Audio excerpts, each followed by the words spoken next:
是你？你是天宇楼掌柜的吗？你怎么在这儿？算了，一会儿再说。先跟我走吧，出来吧。我不能走。我是来救你的。走了我就死定了。好，你不走，我现在就杀了你。出来，快出来！走了。哎呦，哎呀，慢点，来搭把手。哎呦，哎呀，沉死了！哎，怎么是他？我还纳闷呢，我搜遍了整个屋子，就他一个人，还半死不活的。他中毒了，能解吗？天下没有我们哥俩解不了的毒，先押回去。那个人怎么办？只有一匹马，驮不了2个人。破案要紧，先把他绑一宿，就这么办。明天再回来收拾他。嗯。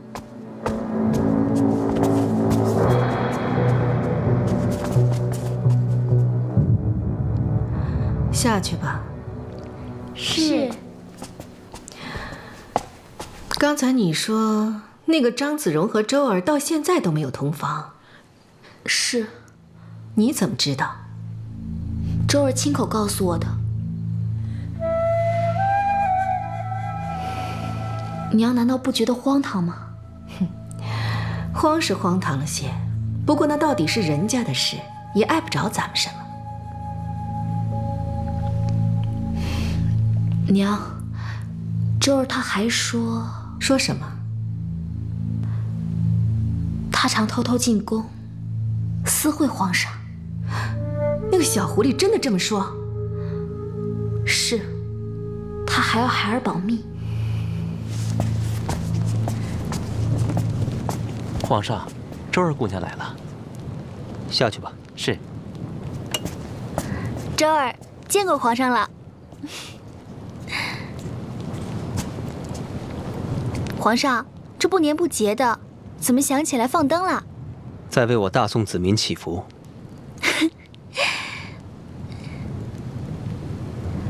治世求财重，公昭教义精，临轩生造势，入垢得群英。怎么样？写的怎么样？叶儿的诗越来越长进了，连我这个当先生的都自愧不如呢。来，你替我放。既然是为百姓祈福，不如再多点一盏蜡，让灯飞得更快，早点飞到老天爷那里。多加一盏蜡，不但飞不快，而且会把灯烧坏，会得不偿失。原来皇上知道这个道理啊！什么道理？欲速则不达。是张子荣让你来劝我的吧？蓉儿说的那些我不懂，我只知道一口吃不成个胖子。周儿，你小的时候就告诉我，让我当个好皇帝。我越是畏手畏脚，他们就变本加厉。要不是当初鼓足勇气放了那把火，我现在还是太后的傀儡。与其被他们牵着鼻子走，还不如趁热打铁，稳住江山，早日把你娶回宫。当初那把火烧得恰到好处，往后也要拿捏火候。火小了夹生，火大了饭就糊了。周儿会在蓉儿那儿等你，等你一步步走稳当。来，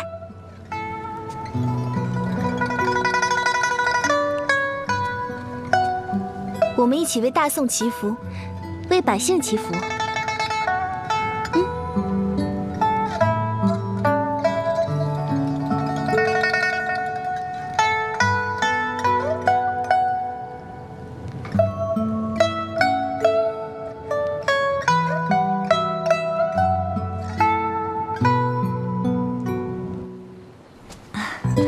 妹妹，啊，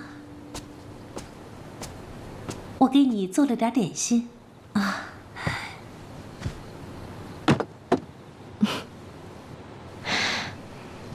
妹妹这么急着找姐姐来，不知有何事啊？哀家就是一个人闷得慌，才叫姐姐过来陪哀家坐坐。妹妹，这是姐姐特意为妹妹做的点心，妹妹尝尝。姐姐每次都这般客气，你看，哀家都要被你给喂胖了。妹妹喜欢吃，姐姐就开心。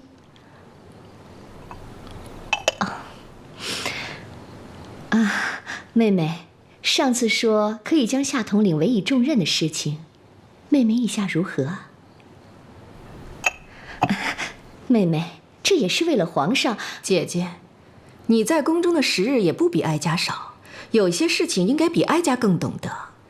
男人行事要处处小心，作为我们后宫的女人更应该如此。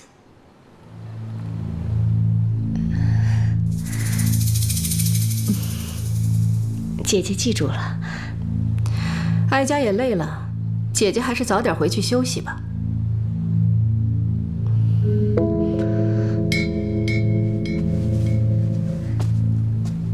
姐姐先告退了。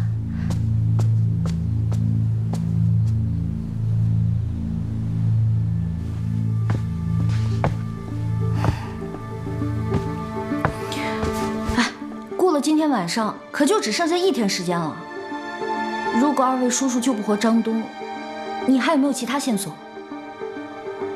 有，但时间来不及了。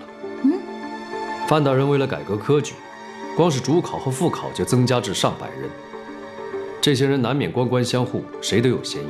若是逐一排查，别说3天，就算是30天也查不完。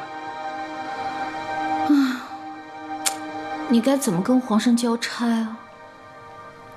如果张东死了，就只能全力攻破张子雍了。哎，我还以为你聪明过人呢，没想到比我还笨。你就不会2条腿走出去，直接去审问张子雍吗？今早已经试过1次，但他这人百无顾忌，没想到万全之策之前，不能再轻举妄动。他爹既然敢把他送来，就不怕我们审。哎，他爹都不怕，我们怕什么呀？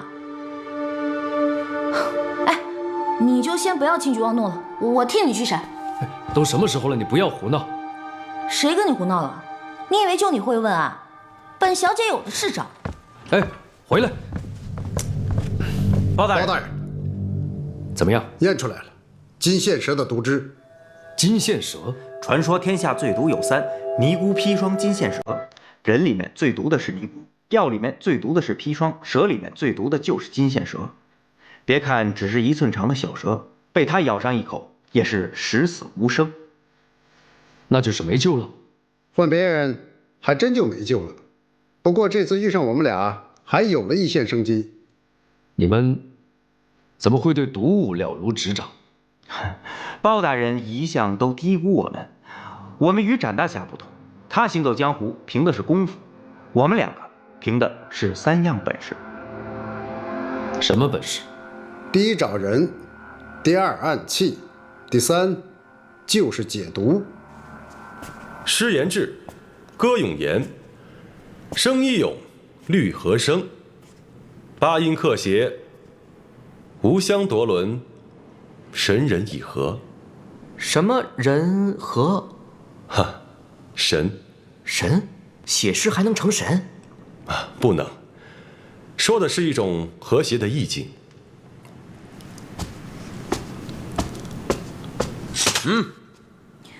我是尹若昭的女儿，就算是尹大人也不能擅自闯入。包府尹让我来的。哎，让开让开！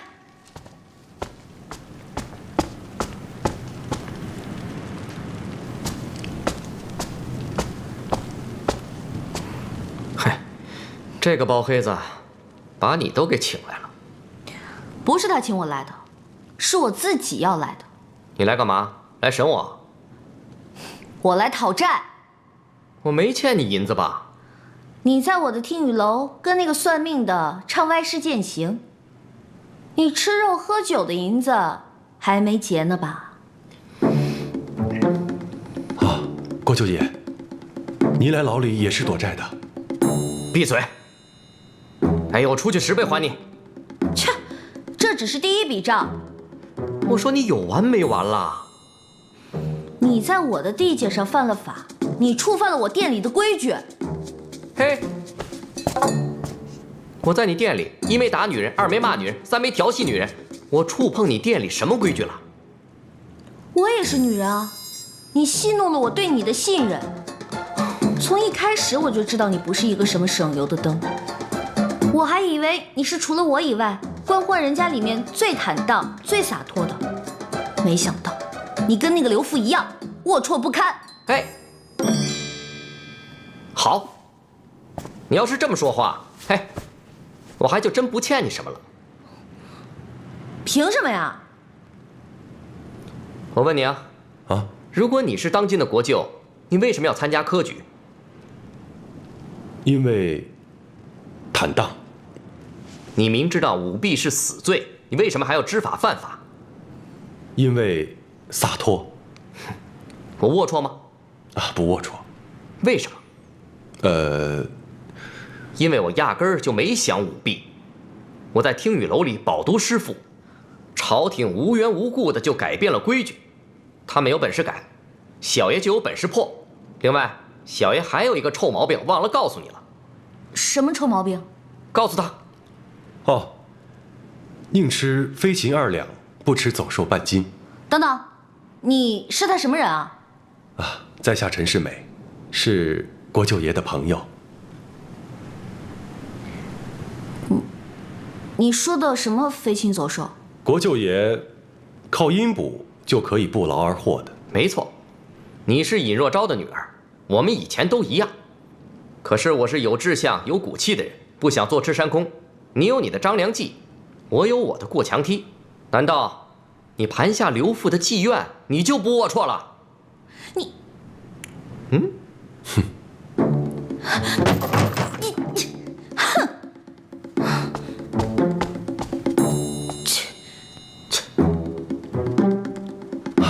国舅爷说得好。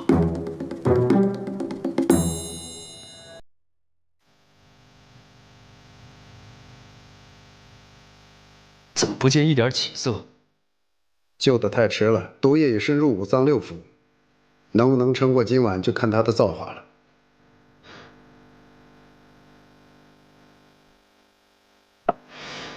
不然也把这万瓶给他服下。解毒实际上就是以毒攻毒，剂量过大反而会毒死他。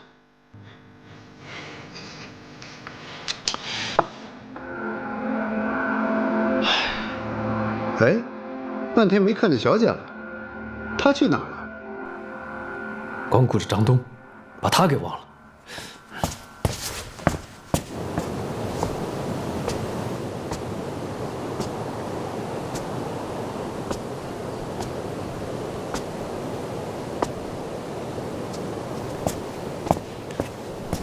你审了？怎么审的？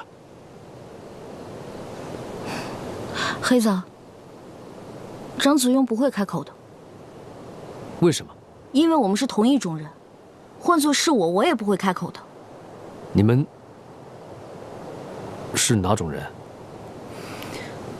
为了自己的抱负，绝不出卖自己。他跟你说什么了？不光是他，还有关在隔壁牢房的陈世美，2个人一唱一和，说得我哑口无言。陈世美，就是那个调戏民女的小白脸。他们俩怎么混到一块儿去了？不知道，我不管之前他们做过什么，我就是就事论事。他们到底跟你说什么了？他说张子雍没做错什么。你信了？我觉得有点道理，不过需要回去好好想一想。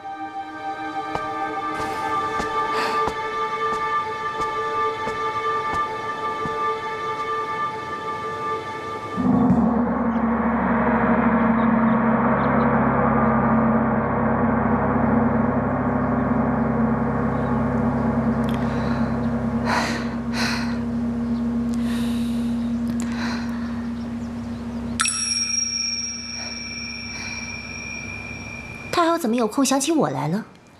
太后每日都惦记着娘娘和皇上呢。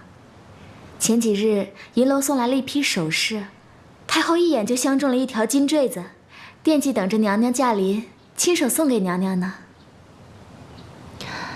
哼，你先回去吧，告诉太后，我随后就到。青女恭候娘娘大驾。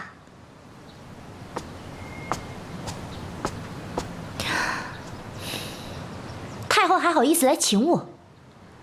他们娘俩整天在外面穷奢极欲，害得我跟皇上只能喝西北风了。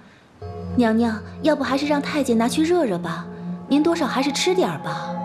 不吃，每天睁开眼睛除了白粥就是咸菜，看着就想吐。连太监们都比我吃得好。娘娘息怒。皇上吃的什么呀？从昨日起，皇上就改成1日2餐了，早上什么也不吃了。唉，这日子真是没法过了。你赶紧叫人把这拿去热热，给皇上端过去。是。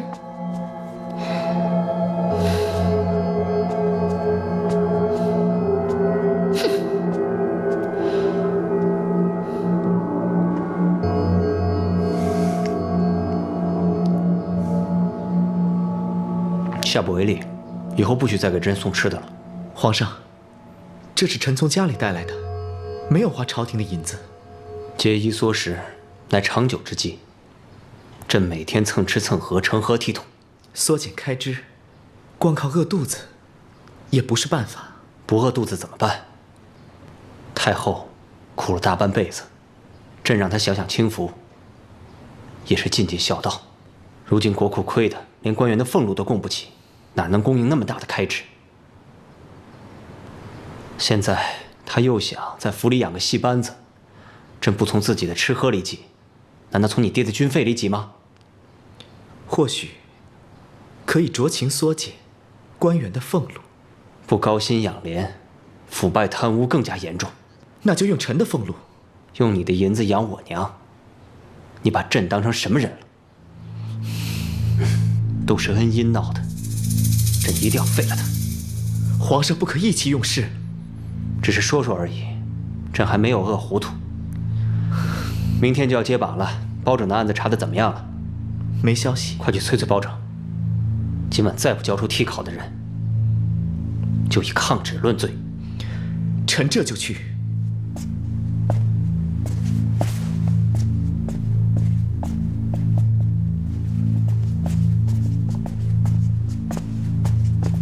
皇上，皇后担心您的龙体，特地把粥给您送过来了。给皇后娘娘送去吧。是。等等，啊，皇上，把这些点心一起送过去。是。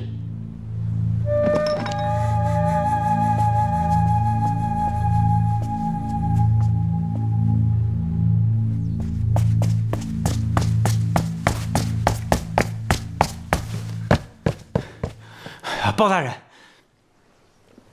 怎么了？张东醒过来了。人呢？在刑房候审。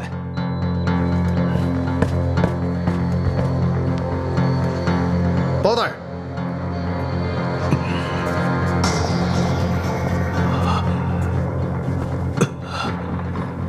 多谢包大人救命之恩。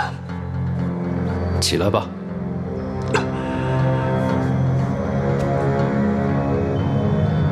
你刚刚恢复，不宜久站，坐下说话。谢大人。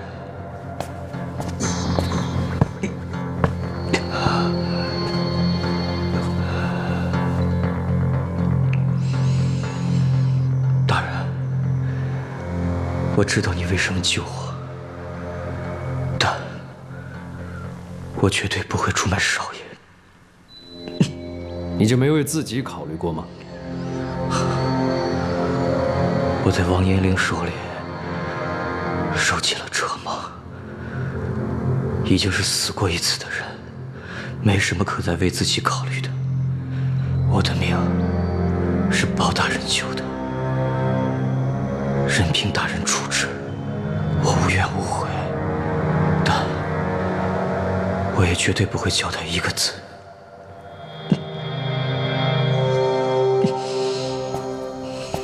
启禀包大人，皇上身边的张大人驾到，想要见您。他人呢？先去牢里看他哥了。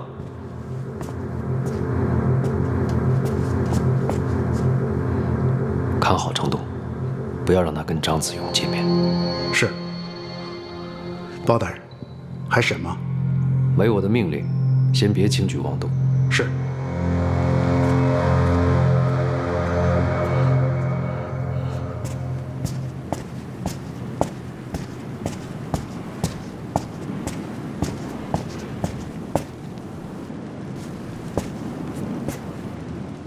听说项羽力拔山，吓得刘邦就要窜。若非赵家骨头软，下贼早就上西天。怎么样，气度如何？很像是我哥的风范。你来做什么？来探监。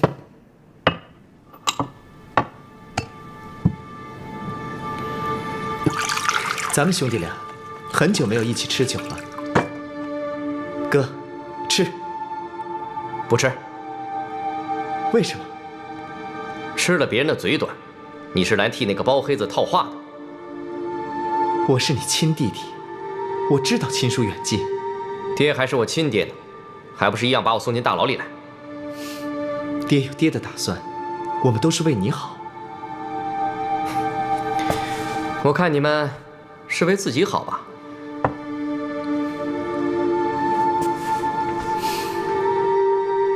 哥，只要你说出那个人的下落，我保证，皇上不会拿你怎么样。我不知道那个人在哪儿，何况，就算知道，我也不会说。那我问你，你为什么要这么做？亏你还读了那么多年的圣贤书，有一句话叫做“但使胡城飞将在，不教龙马度阴山”。啊，国舅爷反了，应该是“但使龙城飞将在，不教胡马度阴山”。他是谁？我军师。甭管什么龙什么马，你哥我就是要做一个叱咤沙场的将军，不像咱爹那样，打一半还留一半。北上收复燕云16州，驻边防不再被犯，西夏国力单薄，一直拖下去也并不是没有胜算。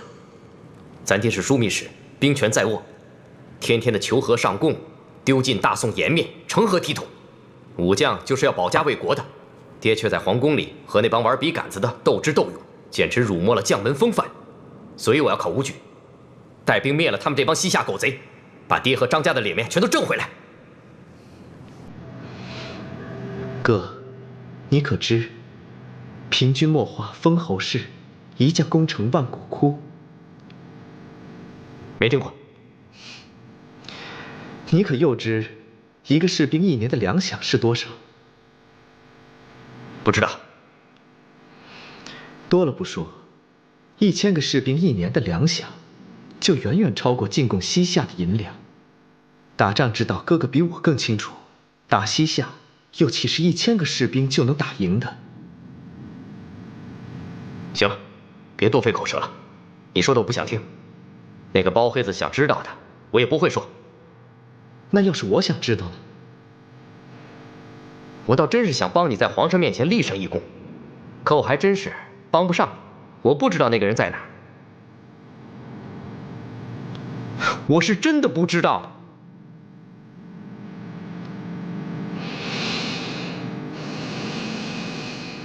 哥，那你在牢里好好保重，我回家去了。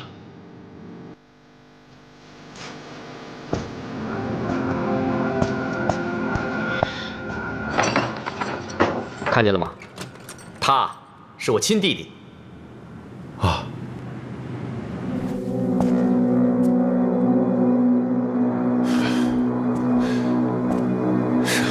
败给3个毛贼，你还有脸回来见我？他们招招戳中学生的破绽，肯定是我师弟教他们的招数。借口！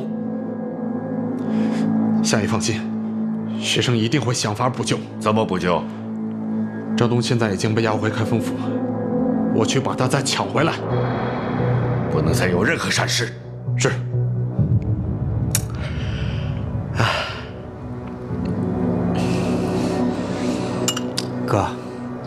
说咱琢磨这个唐门暗器这些年，中毒啥滋味？还真不知道。你问他呗。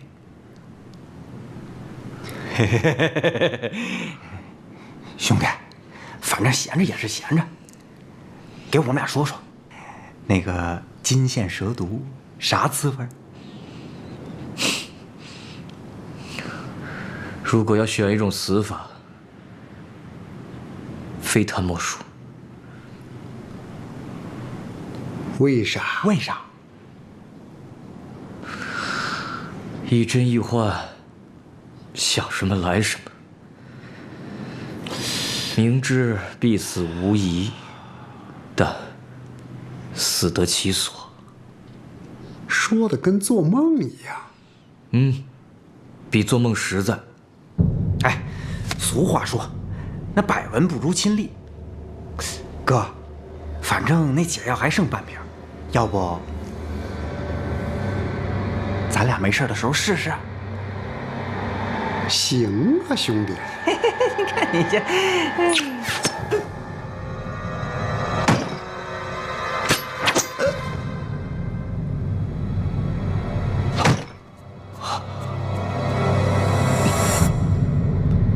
只剩5个时辰了，包大人若指望我哥开口，只有死路一条。我了解他，他根本不在乎得失，只在乎输赢。张大人有何高见？可以从张东身上下手。展无为用尽酷刑，对张东都无能为力，我又能拿他怎么样？我可以。你？张东从小跟着我哥，他对我哥不仅是忠诚，更多的是情谊。现在，唯一骗他开口的方法，就是让他认为他是在救我哥。你打算怎么做？我在火案帮过他们，他信得过我。如果诱导他相信事态已经失控，唯有灭口才能一决隐患，或许能逼他说出那个替考的下落。不过有一点，包大人，你必须让我和张东单独谈话。你是张家人，我如何才能相信你？我并不是在帮你，我是在帮皇上。如果我想搞鬼，大可坐等看你们的笑话。帮皇上对付你哥和你爹？有我爹在，我哥不会有事的。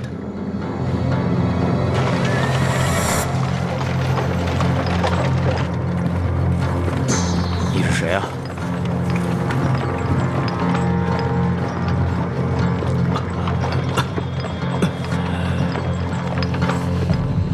副将军，嘴把严了。你放心，对少爷不利的事，我一个字也没说。咱们这是去哪儿啊？回府，张大人要见你。少爷呢？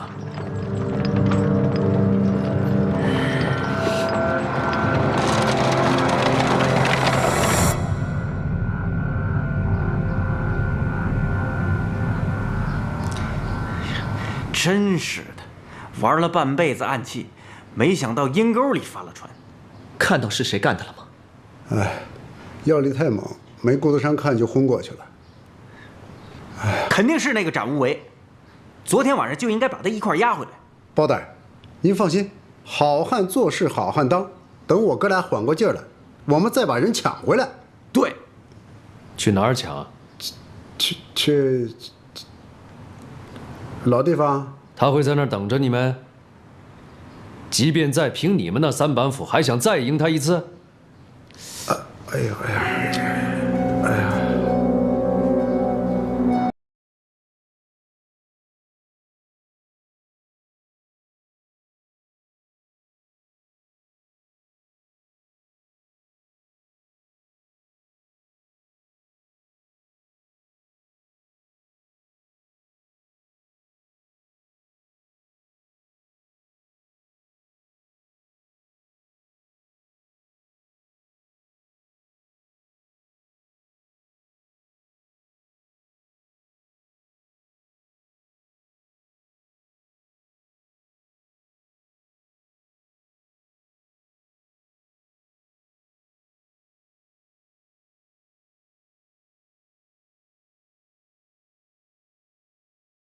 起杀，要活一起活。当时我没有在场，不知道发生了什么。怎么？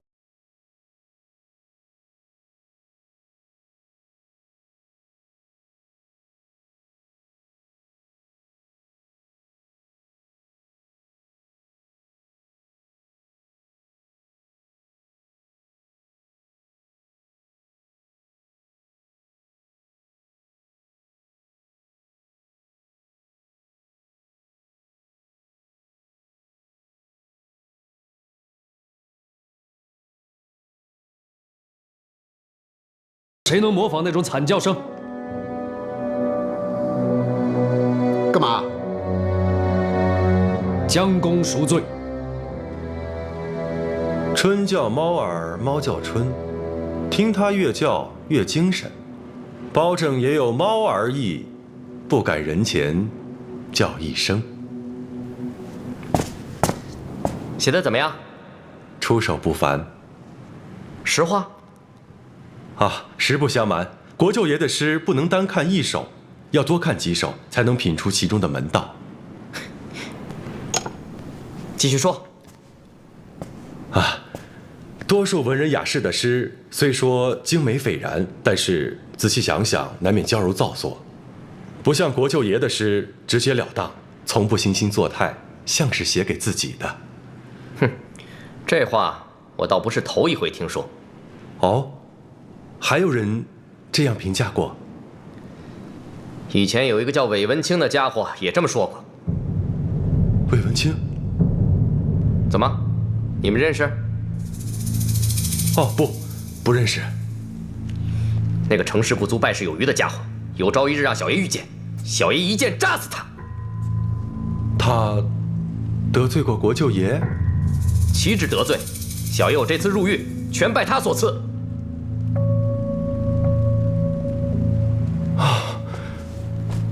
请国舅爷恕罪。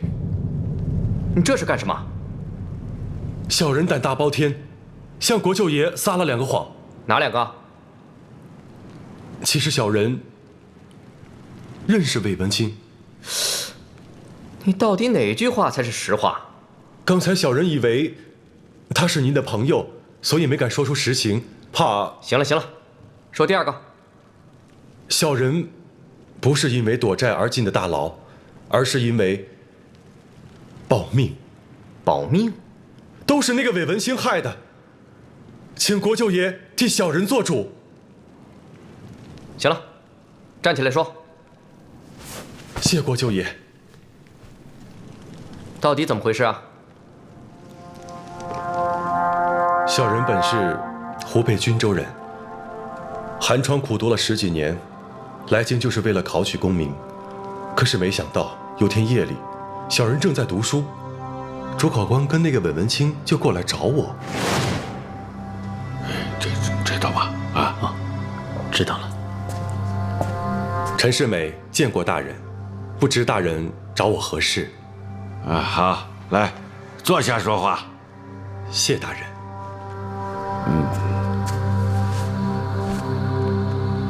书读得怎样啊？啊，皇上临时把重点放在策论上，确实有些措手不及。好在学生这些年从未放下过4书5经，每日少睡几个时辰，温习温习，还能应付得过来。啊，不错不错，你呀，勤勉好学，又才智过人。可惜啊，你今年中不了。为什么？那是因为本官不会举荐你的考卷。大人，是什么意思？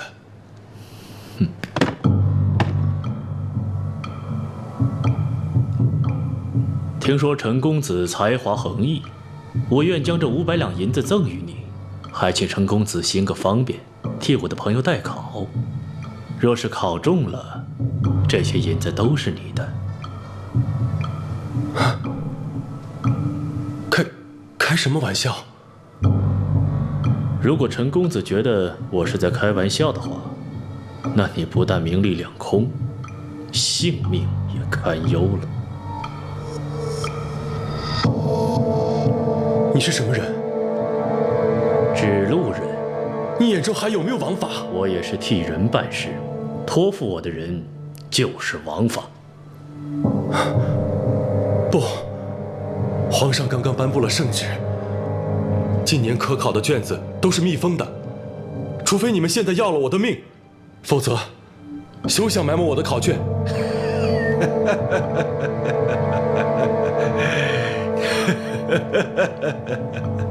你可别忘了，在密封以前，本官就可以让你的卷子不翼而飞。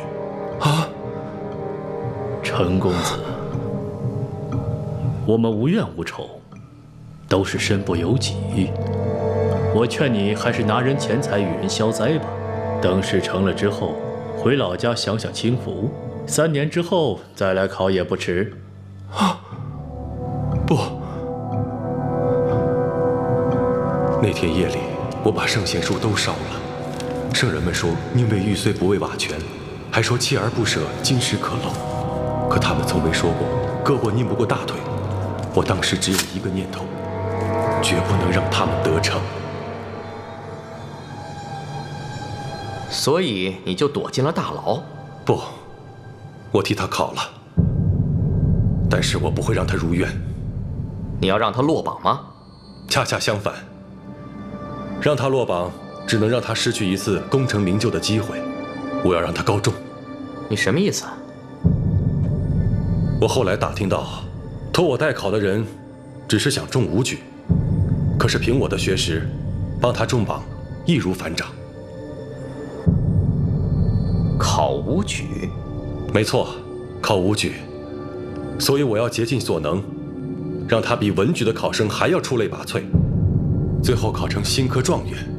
只有这样，才会让他遭到天下人的质疑。哦，原来如此，我还真小看你了。是我小看他们了。我想考完试就溜之大吉，没想到那个韦文清带着一帮打手，生生把我关进书院的库房，把我囚禁起来。忍几天，只要我的朋友事成了，立马放你拿银子走人。我要找。走。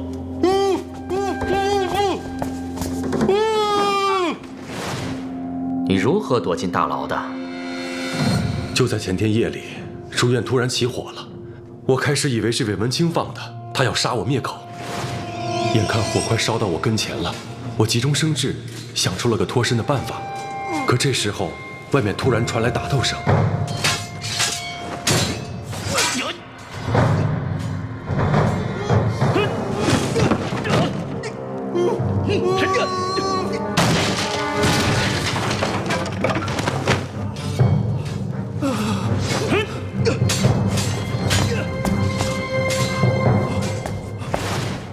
我知道，他们有权有势，肯定不会善罢甘休的。就算我逃到天涯海角，也未必安全。所以，我就连夜调戏了一个民女，把自己送进了大牢。哼！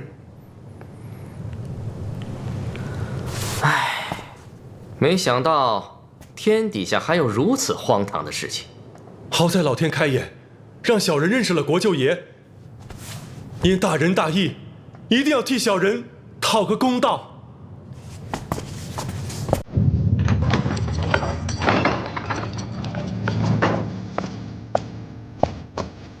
国舅爷，包大人有请。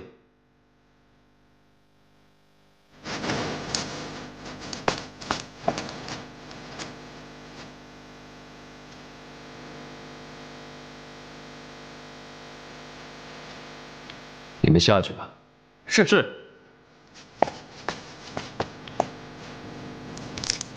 有这个必要吗？防患未然，望国舅爷见谅。慢，包大人该叫我声状元了。过了今晚，我就金榜题名了。如果你真成了状元，本官一定改口。这瓶子里是什么？包大人，你是不是该焚香摆酒，给本少爷庆功啊？案子没破，无功可庆。你还真是不见黄河不死心啊！说吧，什么事让你都用上枷锁了？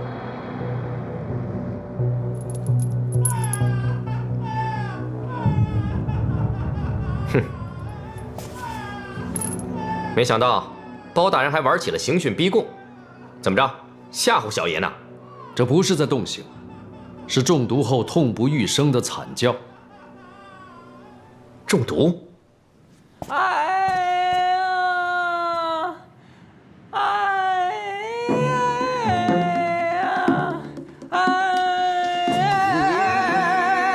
呀！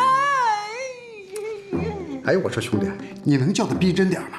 猪都比你会叫，你这么叫他会听出来的，知道吗？本来就唬不住的，我又不是人，咋能跟他叫的一样？人疼的时候叫法不一样吗？那隔着墙呢，叫好了谁能听得出来？那你叫，站着说话不腰疼。现在换人不露馅了吗？你不是说人叫都一个声吗？好。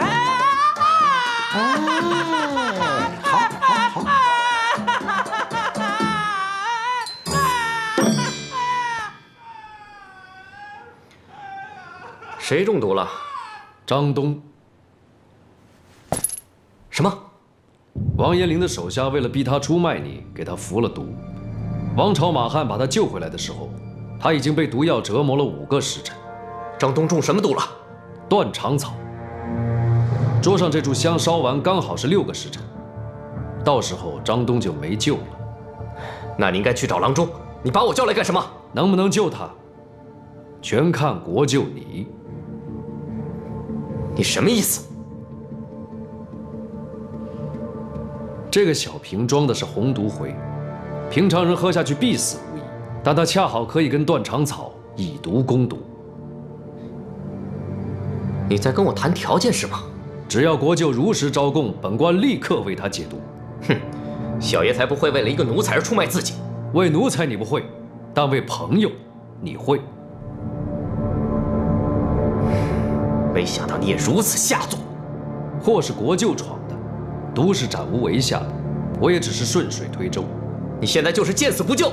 张东触犯王法，本来就罪不可赦，他替你卖命，替你受过，甚至愿意为你送死。见死不救的是你，不是我。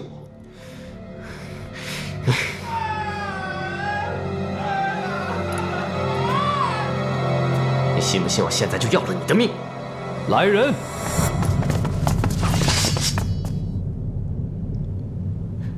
好，你有种。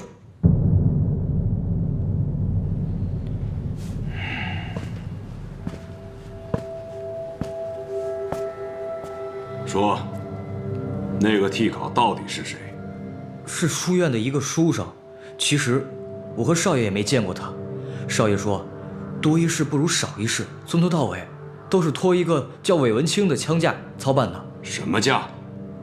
坊间管替考的叫枪替，管牵绳搭线的叫枪架。那个替考在哪儿？张东。你替你们少爷尽了忠，我们张家不会亏待你。只要你说实话，剩下的事情就由副将军来处理。小的不求回报，只不过小的也不知道他在哪儿啊。你不知道？只有韦文清知道。当初少爷被您从听雨楼抓回来，臭骂了一顿之后，本打算改天就去找韦文清，吩咐他灭了替考的口。可是当晚我在书院放火的时候，被展无为给抓走了，后面的我就不知道了呀。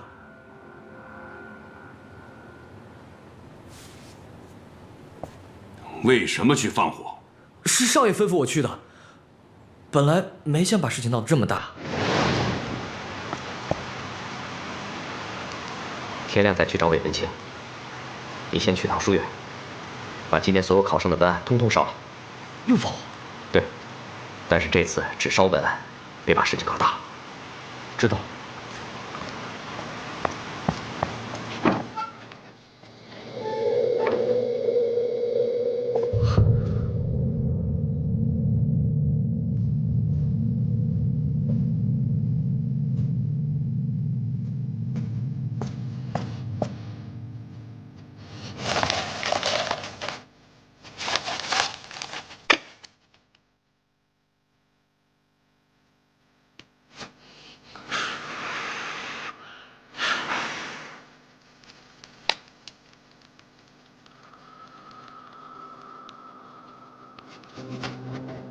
刚点上火，也不知道打哪杀进来一个剑客。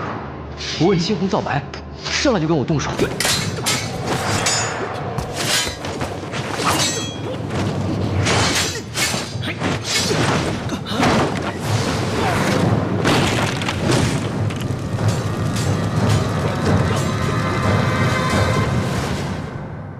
谁成想，我好不容易逃到了前院，一个疯丫头带着王朝和马汉也杀来了。后来，他们仨又和展无为联起手来对付我，到最后，我就被他制服了。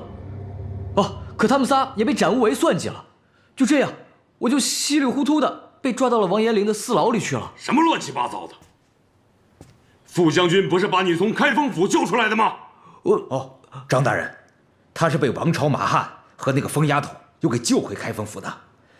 这几日，在下一直在暗中监视包拯。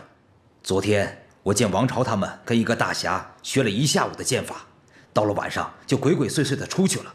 在下觉得可疑，就悄悄地跟了上去。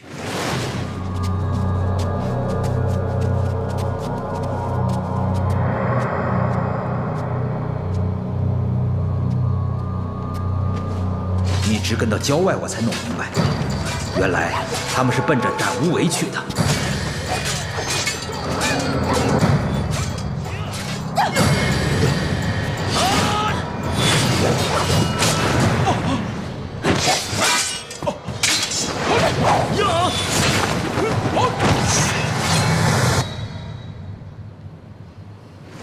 他们就这样用下三滥的手段制服了展无为，把张东给救走了。那副将军，你为什么不趁火打劫？张大人，当时张东身中剧毒。没错，我就是被王延龄那个老家伙下的毒。在下不懂得解毒，便不敢轻举妄动。我一直等到今天早上，他们把张东救活了，我才下的手。真的？是。这么说，那个替考现在还活着？是，小的连命都差点丢了，哪还有时间去吩咐韦文清灭口啊？少爷被您抓进大牢里，八成他也没功夫去吩咐呢。你们还有理了是吗？不，小的不敢，小的不敢。韦文清现在在哪儿？在御街东角楼附近的一处大宅子里。把他给我抓回来。是。走。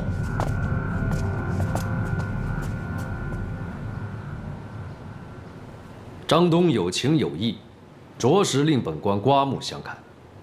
相信张国舅比我更看重情义二字。哼，你不是情义之人，配不上跟我谈这两个字。包某何尝不向往性情？但我更看重忠诚。忠诚，忠于谁？皇上、大宋，还是你的上司？良知。哼，那要是你的良知跟皇上相违背呢？或者你的上司要你对付皇上，或者你那个皇上对不起大宋呢？绕来绕去，你该背叛哪个才算是忠诚？张东对我的情谊，是我拿我对张东的情谊换的，而不是打着什么忠诚的幌子骗来的。在这个世上，根本没有什么两全其美的忠诚，即便是张东，我也不会完全相信他。那张国舅相信什么？我只相信我自己。就算是张东想出卖我，他也做不到。为什么？哼，因为张东根本就不知道韦文清的下落。酒宴我都安排好了，到时我们一醉方休。哼，一定舍命陪君子。今日一别，韦兄暂且不要回府了，在接榜之前，先找一个别的地方避避风头吧。张公子，我想你是多虑了。这种事情兄弟经手无数，从没出现过什么岔子。况且，这个替考的已经被我关起来了。关他是你的事，关你是我的事。这是我在西池的一处别宅，不比你在御街的宅子差。委屈兄弟在那儿住几天，等事情稳妥之后，我再多付你一笔，就当是赔罪了。张公子，这不太……替我办事就得按照我的规矩来。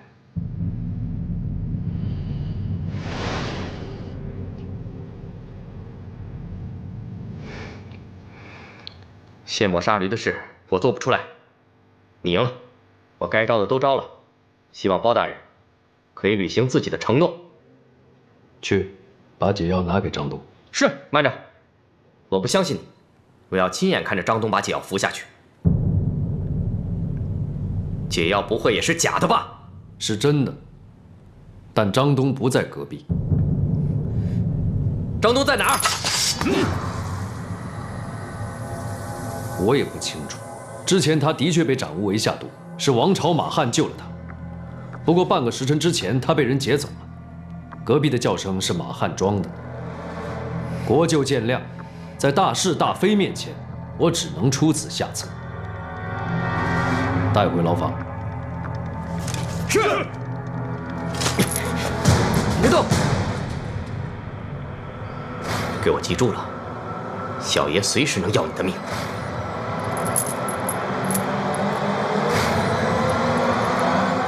压下去。是，走走。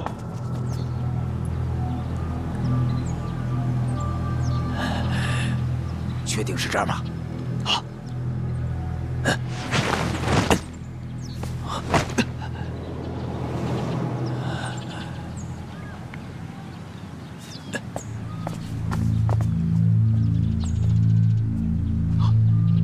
怎么这么清静啊？这么大的宅子，那小子指不定猫哪儿呢。哼，看来这小子没少捞回钱呐。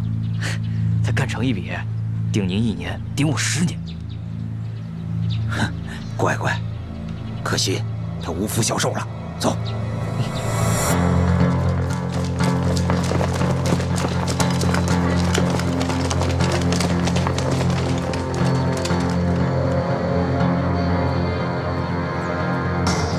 你们3个去守住偏门，你们3个守住后门，把门给我看死了，谁也不许出去。是。哥，咱是3门进还是反将进？你嗓子怎么了？刚才喊的。哦，强人进，你们俩在这守着，其他人跟我走。走。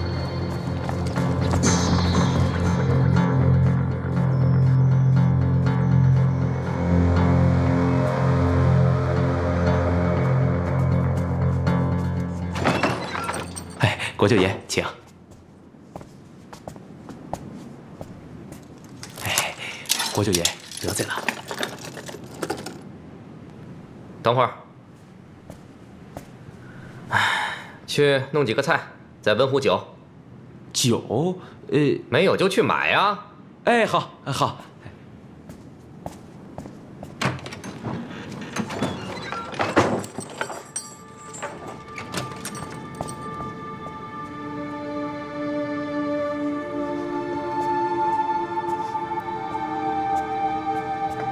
国舅爷，他们没把你怎么着吧？你觉得他们敢吗？哦，不敢，不敢。哼，那还问？啊。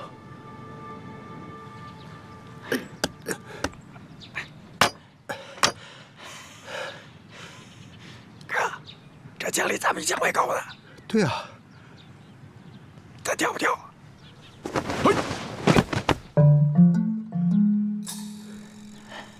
跳不跳？跳啊！你先跳，一起跳。走！哎呦！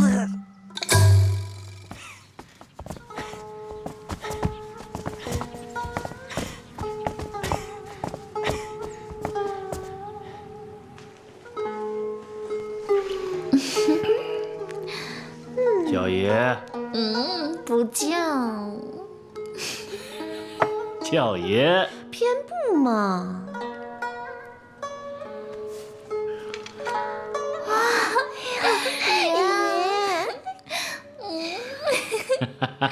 谢谢爷，谢谢。你王朝爷爷来了！你们是什么人？开封府的。什么？开封府的。开封府的？呵呵，吓小爷一跳。我告诉你们，老子上面有人。老子上面有天。什么？老子上面有天！有天？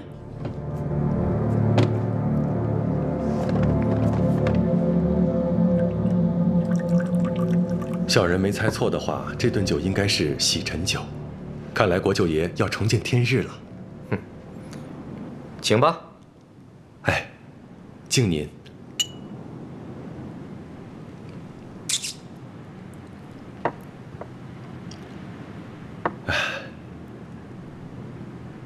我能不能重见天日，就看你了。看我？我还记得昨日你跟我讲过，你愿意为我上刀山下油锅，你还记得吗？啊，记得。您是恩人，更是贵人，小人誓死追随您。那如果让你为我去死呢？死？对。现在不是你死就是我死，换成你怎么选？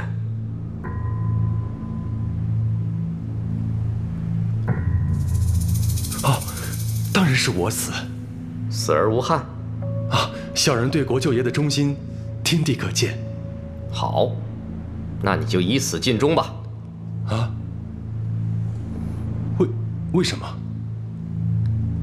你是一个聪明人，可惜聪明反被聪明误。你还记得，你替考的卷子上面抬头写的是谁的名字？张子庸。我姓什么？张。您就是？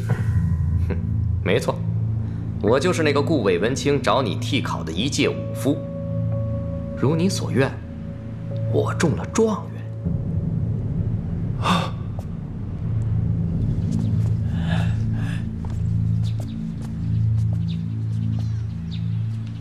都找遍了，怎么连个人影都没有？是不是出门了？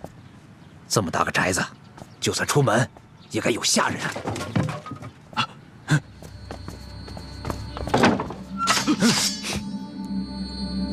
怎么又是你？哼，冤家路窄。你是怎么知道这个地方的？巧事成双。这次你我都是奔着张东来的，只不过你先我一步到了开封府，我就只能放长线钓大鱼了。你跟踪我们？各为其主，身不由己。好，既然你送上门来，咱们新账老账一起算。慢着，我问你，韦文清现在人在何处？我还想问你们呢。看我干嘛？我也不知道。既然都是各为其主，那咱们就井水不犯河水。算你们聪明，后会有期。哎！你就这么放他走啊？啊，张大人要的是韦文清，又不是他。他是王延龄的人，就是他绑的我，还给我下毒。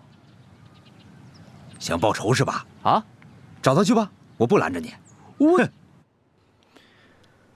我会将情况如实向皇上禀报，尽可能多争取些时间。不过在戌时之前，请包大人务必赶去宫里复命，千万别再出什么岔子。多谢张大人关照。另外，在韦文清归案之前，我希望包大人吩咐狱卒照顾好我哥。怎么？张大人是不是觉得本官问案的手段过于……手段不重要，只要结果正确。我只是觉得我哥刚才的举动有些反常，我怕他再做出什么鲁莽之举。你也觉得反常？他从小争强好胜，但一向拿得起放得下，我还是第一次看他这样歇斯底里。或许是因为2次都栽在你的手里，让他恼羞成怒了。恰恰相反，我一直隐隐觉得，他不像是冲着我来的。为什么？直觉。当时他好像只是为了接近我，对我的威胁，倒像是逢场作戏。别动！给我记住了，小爷随时能要你的命。是桌案，我太大意了。桌案怎么了？桌上有红毒灰。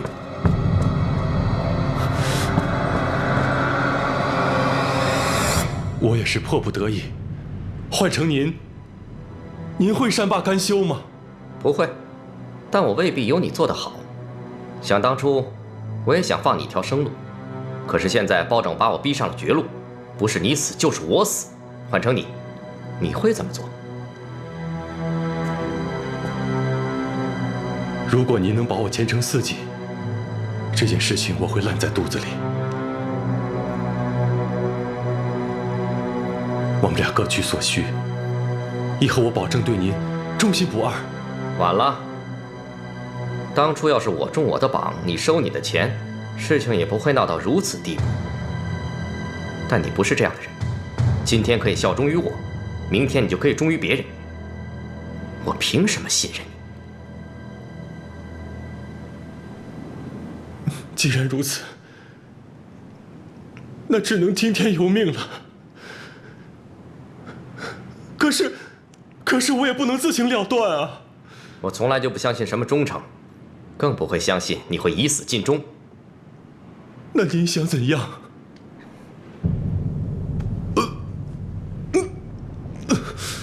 我要你死！您把我怎么了？我在你的酒里下了毒，这招是跟我爹学的。要不是事到如今，我也不会用此卑鄙的手段。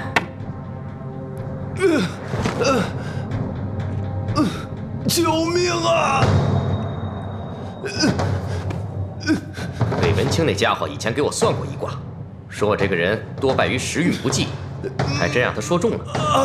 我这2次入狱，都是老天爷跟我开了个天大的玩笑。上一次欠了点火候，这次又多了个你。救命啊！是你自己送到我身边的，这就是你的命，认了吧。开门！是，救我！救我！没想到我这么处心积虑，还是被包大人你看穿了。看来这就是我的命，我认了。赶紧救人！是。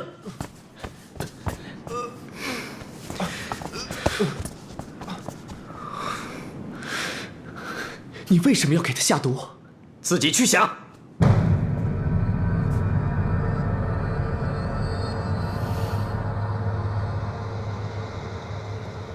这么说，你是擅自将陈世美关进了书院的库房？这是我行事习惯，免得接榜前出了岔子，怪罪下来买卖就不划算了。张子庸只管出银子，从头到尾都不插手，甚至连替考的姓名都不知道。书院的火是你让张东放的？不是，我也是第2天才知道。烧书院这种不划算的买卖，我不做。你跟张子庸认识多久了？我们之前不认识，张东托人找了我，我见他出手阔绰，就答应了这笔买卖。事后你为什么会住进听雨楼？张公子欣赏我做的事，想跟我切磋，要我在听雨楼小住几日，我理当顺从他。你会作诗？不关包大人的事，我本来就是个读书人，本应功成名就，却遇到了像陈世美这样的事情。你是在报复？报复，这是我的立身之本，是你们这些做官之人给我的。报复你们，断我自己的财路吗？这些年，经你手中举的进士有多少？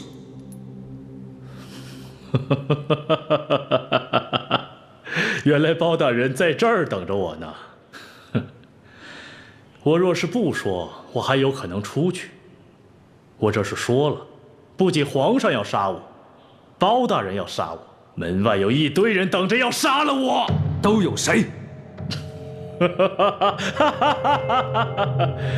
仰天大笑出门去，我辈岂是蓬蒿人？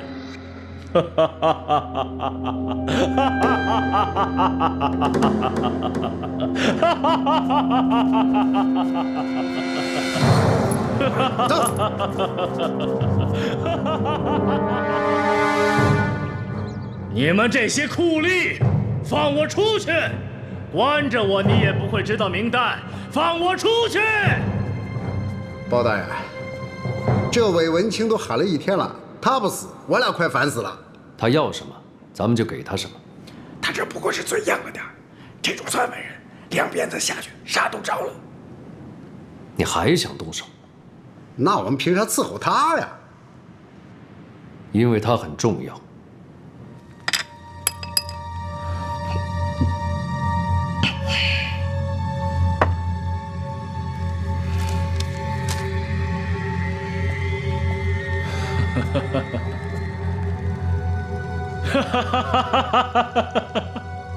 把门打开。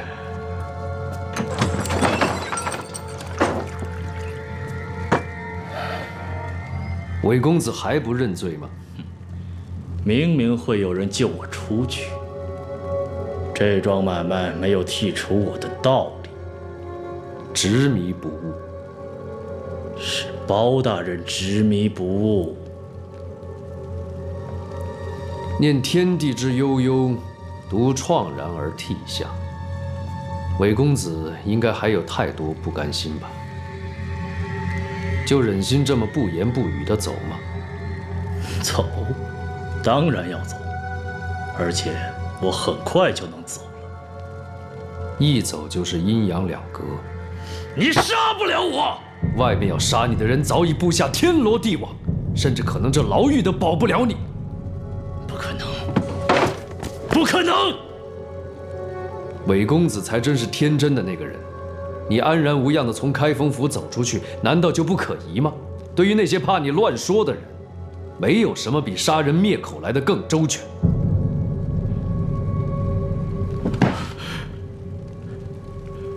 是他们逼我的，现在却要杀人灭口。韦公子只有交代实情，才是最好的选择。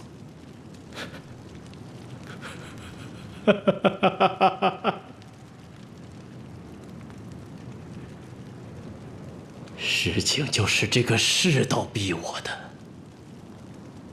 他们只给我一个选择：10年寒窗苦读，却不如100两银子，我能奈何？包大人，你要查的一个个位高权重，一句话就能断了我们的生路。包大人，你还要查吗？查。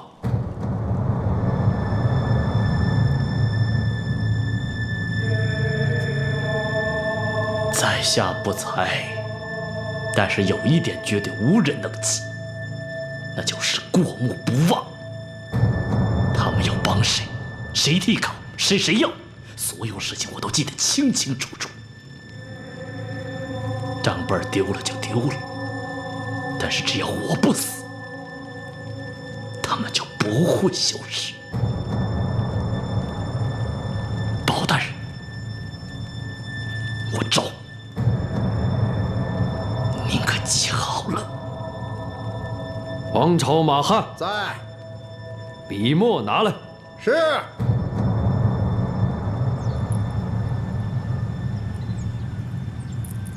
记得去年哀家50大寿，皇上派人送来条翡翠的坠子，绿的出奇，水头也好。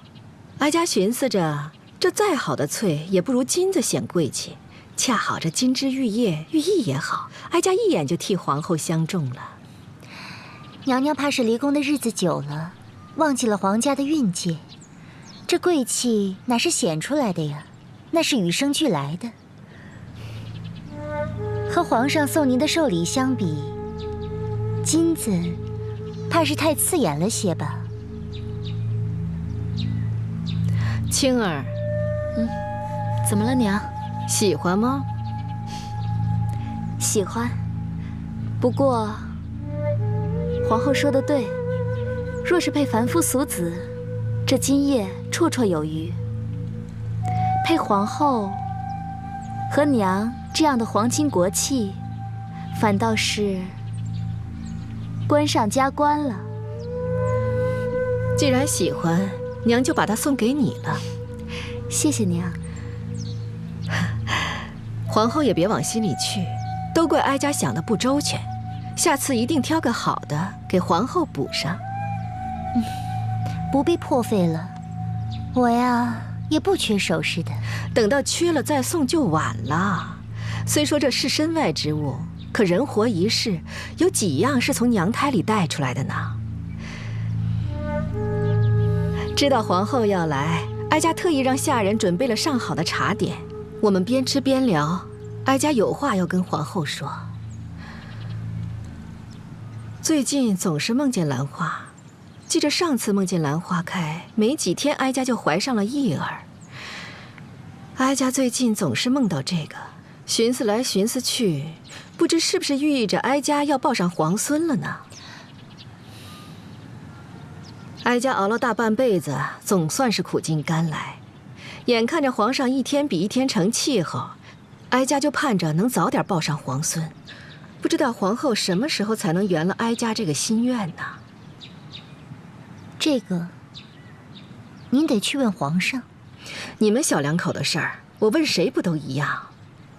当然不一样。怎么？难道皇上现在还不肯同房？哎呀，这个孩子真是太不懂事了。哀家一定要好好说说他。本来有些话哀家是不想跟皇后说的，可事情发展到这个地步，哀家要是再不站出来说几句公道话，恐怕这个后宫都要被那个小狐狸给霍霍了。小狐狸？青儿，你跟皇后说说。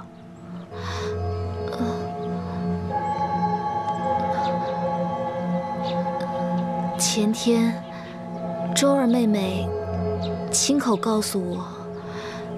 告诉你什么？快说呀！说她经常去和皇上私会。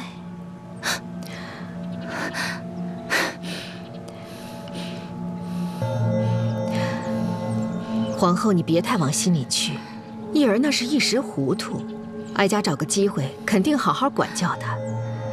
可这样的事情一个巴掌也拍不响，皇后得空还得去张大人那念叨念叨。周儿毕竟是你们张家的媳妇儿，我们外人也不好插手什么。燕儿，慢点吃啊，这都是你的，都是你的。来。爹，我跟皇上成天吃了上顿没下顿，饿得我成天熬不到打更就睡，恨不得晌午才起。缺吃少穿的，我拿什么母仪天下呀？这国库连你们皇室的吃喝用度都拨不出来了？全让李娘娘一个人挥霍了，整天吃喝享乐，光太监就闲着一屋子。听说过几天还有请个戏班子呢。哦，燕儿吃完再说啊。别噎着。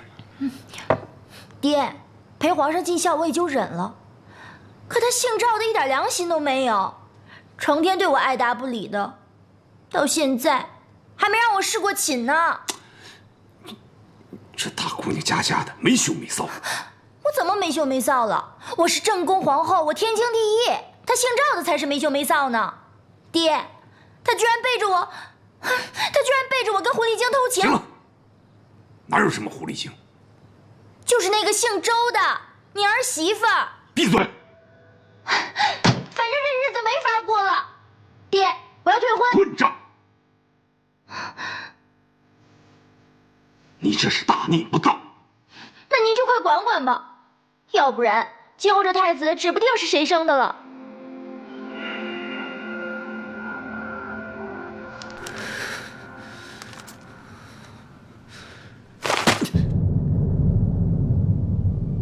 这是朕的小半个朝廷。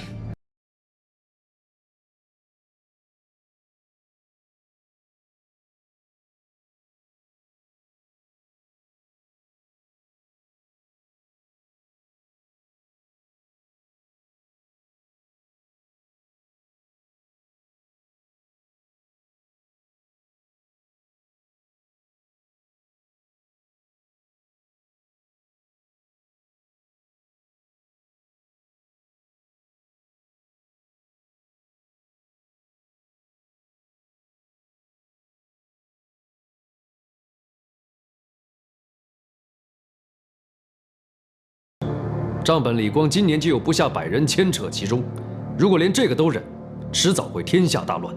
朝廷命官之所以能肆无忌惮地徇私舞弊，包大人难道看不出谁才是真正的幕后黑手吗？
朕这次还是不能站在你的一边。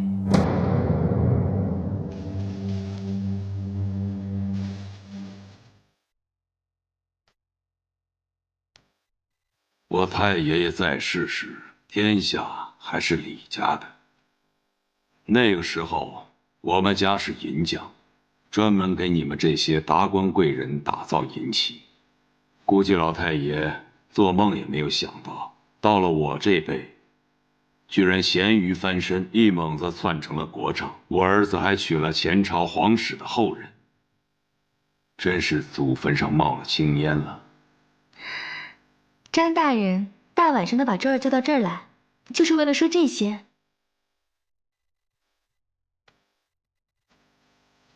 带你来祠堂，是不想把你当成外人。我最知，趁蓉儿还没回来，有几句话想问你。张大人，请讲。过去的事情，咱们心照不宣。周姑娘，可以重新考虑一下，今后你的牌位，是否愿意来在我张家的祠堂？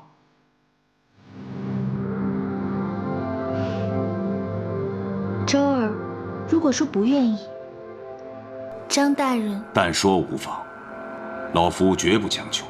不用考虑了，周儿不愿意。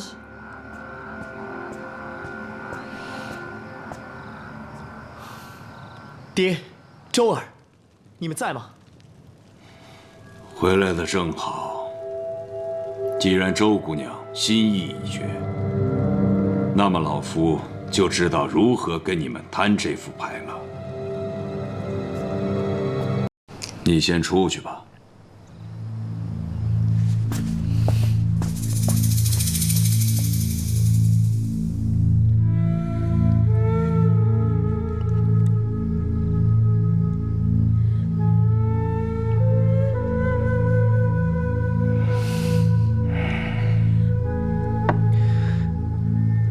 爹，您这是要……咱们是一家人，我就开诚布公了。我知道你们是怎么想的，当初成亲只是缓兵之计，你们想等着皇上的脚跟站稳之后，再把周姑娘完璧归赵。爹，这件事不必解释，爹知道。强拧的瓜不甜，你们想完璧归赵，我绝不会加以阻拦。但是有一件事情，你们必须要知道。刚才我跟周姑娘说过了，我们张家能有今天，来之不易。皇上是一朝天子，只要大宋还在，站稳脚跟那是迟早的事情。但在此之前，我要确保我国丈的身份地位稳稳当当。爹，您多虑了。您国丈的身份是板上钉钉的，绝对不会有什么变数。错，周姑娘可能就是变数。我。皇上年少痴情，你要是再动不动的就跑到后宫，给他暗送秋波，我怕他哪天心血来潮，把燕儿废了。到那个时候，我这个国丈可就成了天下人的笑话了。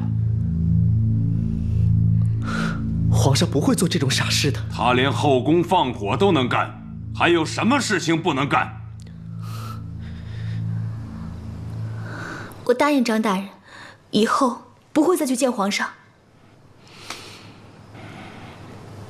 那倒不必，只要让我燕儿怀上太子，我自会成全你们。一言为定。我没必要跟你撒谎，但是这件事，你不能跟皇上说。为什么？为什么？因为你说了，会引起他不必要的怀疑。爹不能为了你姐，搭上你。张大人放心，我会亲自去跟皇上讲，绝不会连累蓉儿。如果周姑娘能这么想，那就再好不过了。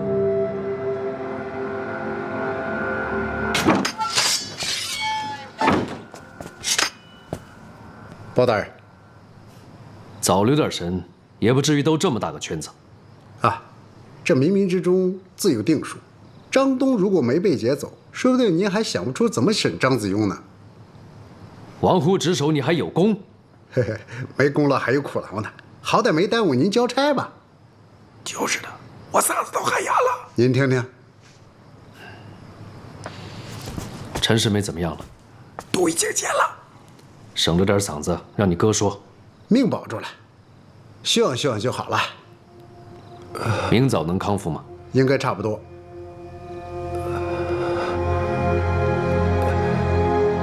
包大人，多谢包大人救命之恩。职责所在，不值一提。陈公子尽快养好身子，明天跟我面见皇上。皇上。皇上要召见我。皇上求贤若渴，破例恩准延迟1天接榜，给你单独加仕。包大人，您就是学生的。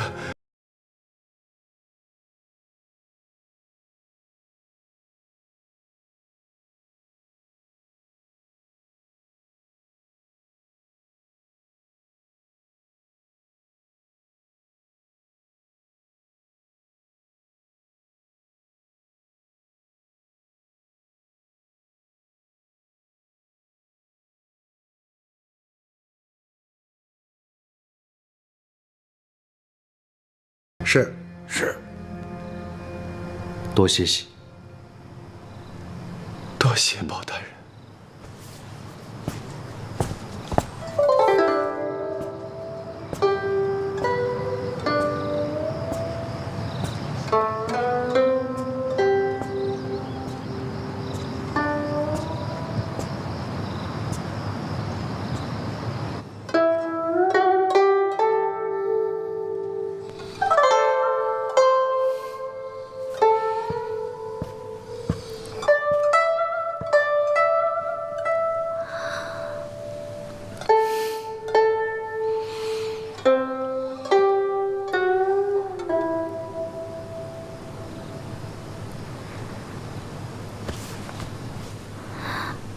现在动身。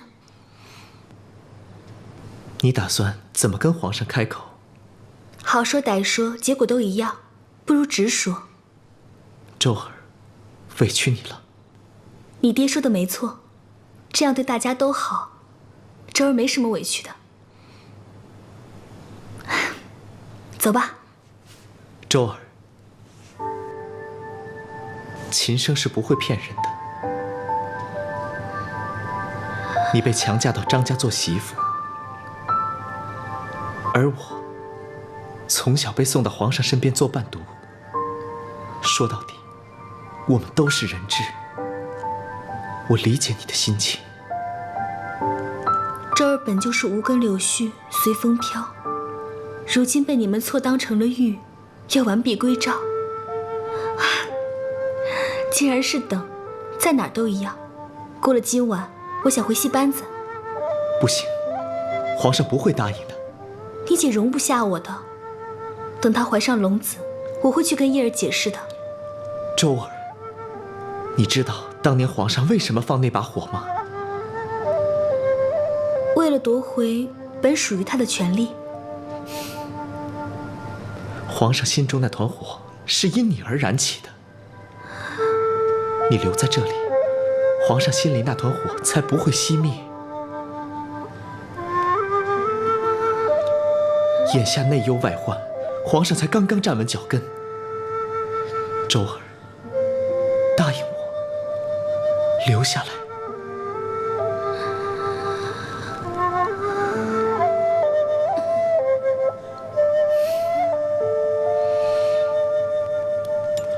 大人，您多吃点。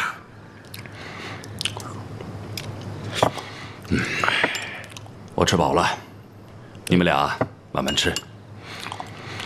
大人，我们哥俩不在您身边，您就吃这种哑巴亏。这次说破大天，我们哥俩也要跟着您。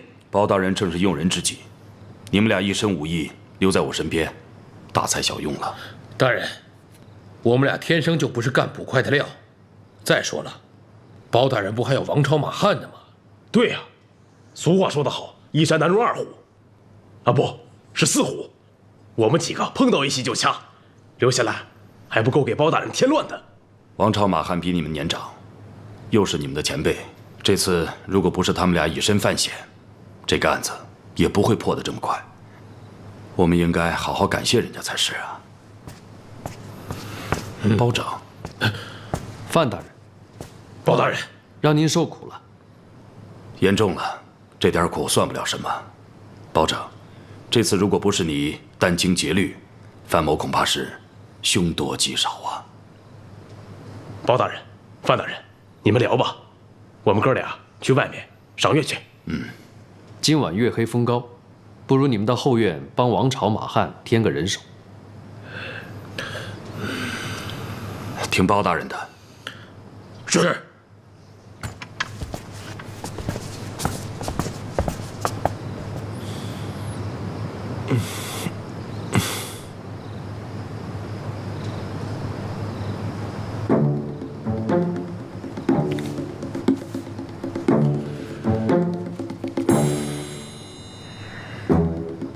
哎，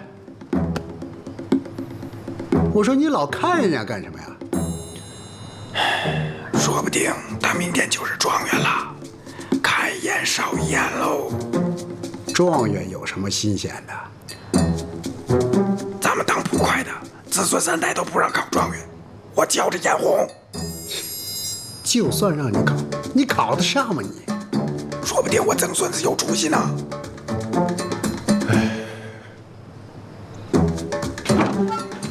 谁啊？哎，我说你俩不好好跟着范大人，跑到这干嘛来了？帮你们把把夜，别让2位哥哥再被人给射晕了。用不着，回你们地盘上去。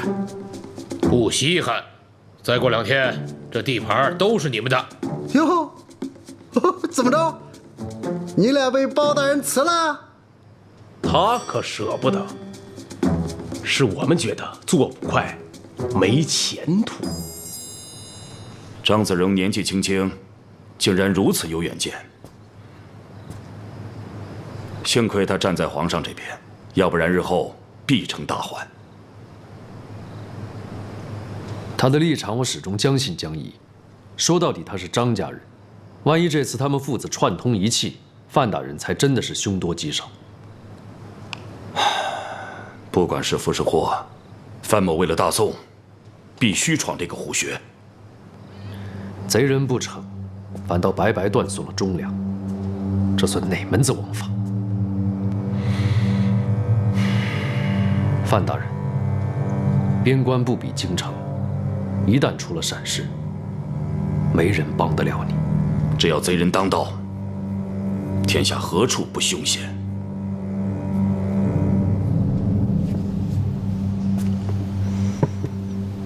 朕说了，什么都不吃，端下去吧。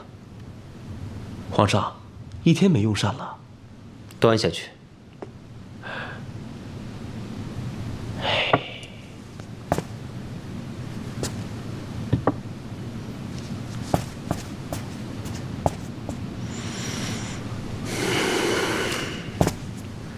皇上，朕不是说了吗？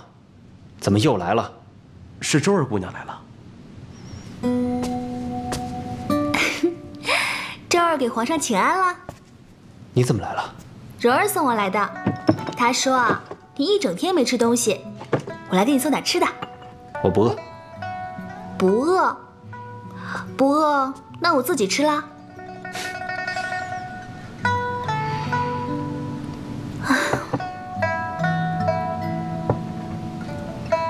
皇上为何要节食？替国库节省银子。身子要是饿坏了，养病的银子不是照样得从国库里出？饿几顿没什么大碍。你小时候不是说过吗？吃得苦中苦，方为人上人。你已经是人上人了，接下来是要做一个好皇帝，不是一个恶皇帝。那，吃吧。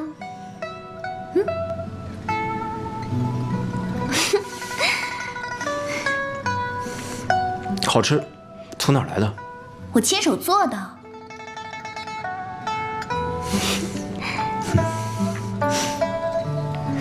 身体发肤受之父母，饿肚子才是大不孝。娘娘要是知道了，哪还有心思享乐啊？自己挨饿也就罢了，还让皇后也跟着受罪。你怎么知道的？皇后是我姑姐，我当然知道啦。姑姐？为什么叫她姑姐？我是张家的媳妇，不叫姑姐，叫什么？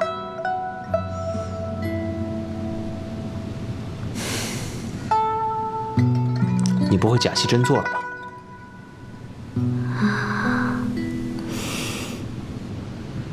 皇上真的在乎周儿吗？当然在乎。朕做梦都想跟你在一起，恨不得一觉醒来就娶你做皇后。皇上如果真想娶周儿，必须答应周儿4件事。哪4件？第一，往后不许饿肚子，要爱护好龙体。朕答应你。第二，要做个1言9鼎的好皇帝。你不说，朕也会做到。第三，要善待皇后，不能动废后的念头。第四，在皇后怀上太子之前，周儿不会再来见皇上了。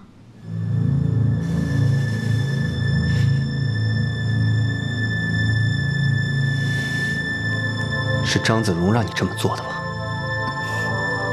是周儿自己的主意。为什么？周儿是为皇上好。怎么成了为朕好？你们为什么要变着法儿的逼朕？皇上以后会明白的。周儿，告辞了。周儿，周儿！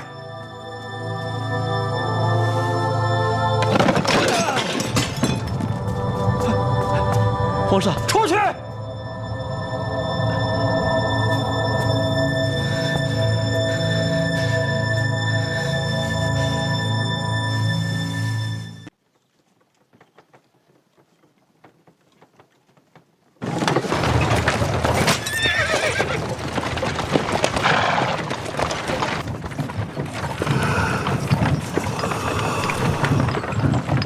怎么，昨晚没有睡好吗？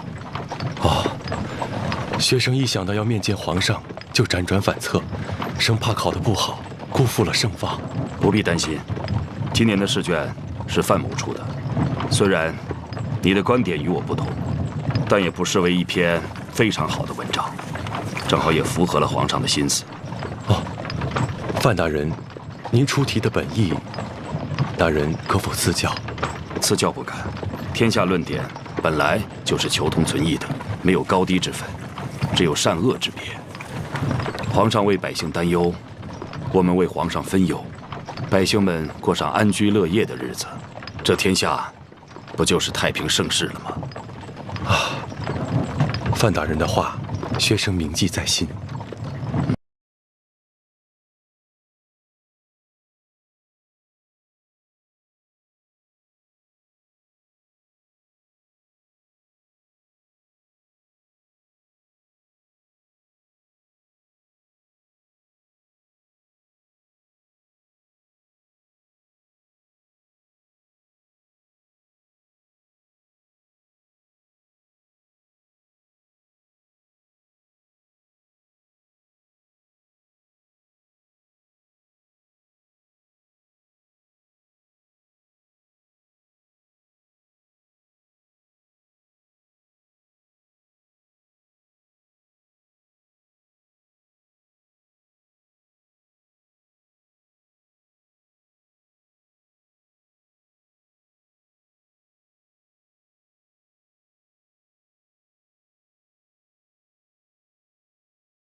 以减缓积怨。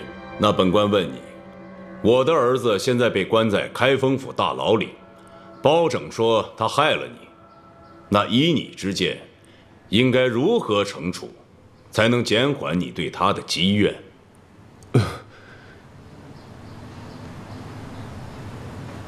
张大人，张大人，令公子舞弊在先，后又主使张东到书院纵火，还企图毒害陈世美灭口，人证物证俱在。依我大宋律法，应当流放处置。谁能证明他有罪？您面前的陈世美。陈世美啊，包夫人所说的话可属实啊？属实。可是，你为何吞吞吐吐？难道你怕本官记恨你不成？张大人不必为难他，即便陈世美不愿作证，韦文清同样可以证明令公子的罪责。哼，这个韦文清又是谁呀？他收了令公子的银子，替考的事都是他一手操办的。可据我所知，我的儿子从始至终就没有见过他的替考。他跟陈世美也是在大牢里相识的吧？对。那我就要问了，明知道舞弊是重罪，却把自己的前程压在一个素未谋面之人的身上，还花了大把的银子来操办，这天下……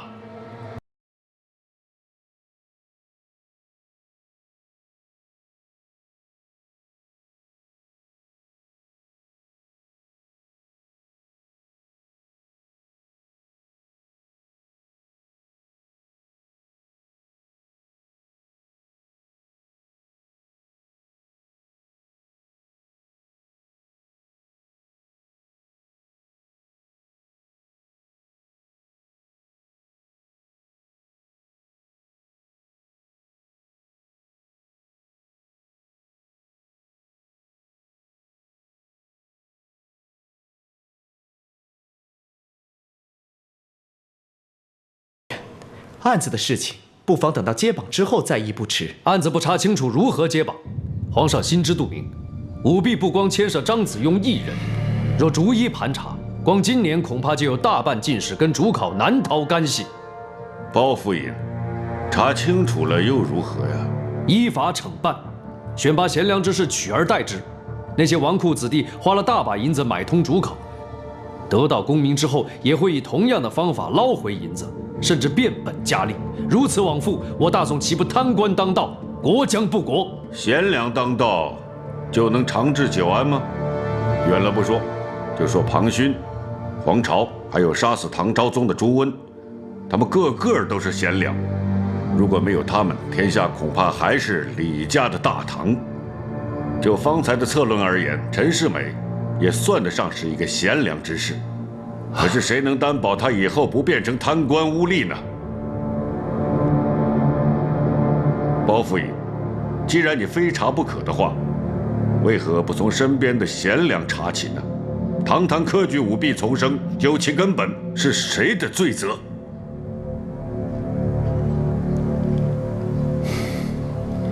启禀皇上，臣恳请罢官。皇上命臣改革科举，臣却监管不力，玩忽职守，臣愧对皇恩，恳请皇上降罪。皇上，单丝不成线，独木不成林。虽然范大人引咎自责，高风亮节，但渎职之过，难辞其咎。依丞相之见，朕该如何处置他？发配充军，永不录用。皇上，万万不可！保长，范某心意已决，不必多言。你我并非纨绔子弟，要守好自己那份贤良的本分。范仲淹变革不力，玩忽职守，即日起罢黜龙图阁直学一职，3日之后发配庆州。臣谢皇上隆恩。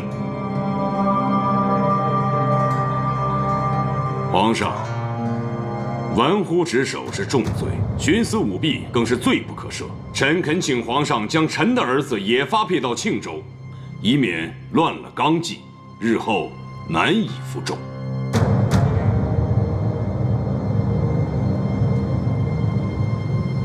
偌大的京城，谎言与真相就在一间小小的书房里被几个当权者清算了。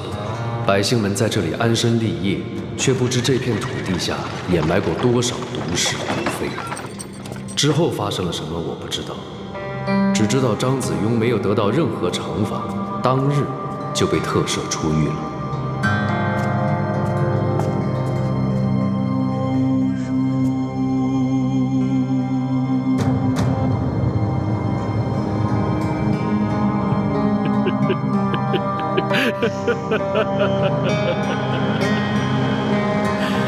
你们杀了我一个不公平，你们都是一丘之貉。包大人，时辰已到。